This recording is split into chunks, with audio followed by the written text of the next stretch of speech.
In this step-by-step guide, you'll learn how to convert any USDA file to GLTF format using MiConvert's free online converter. Step 1. Open Google and type USDA to GLTF MiConvert.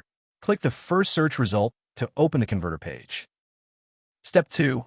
You should now see the USDA to GLTF converter page. Everything you need is right here on one page. Step 3. Click Choose File. Find your USDA file in the file browser, select it, and click Open to upload it. Step 4. Your file is now uploaded. Review the details shown on screen, then click Convert Now to start converting.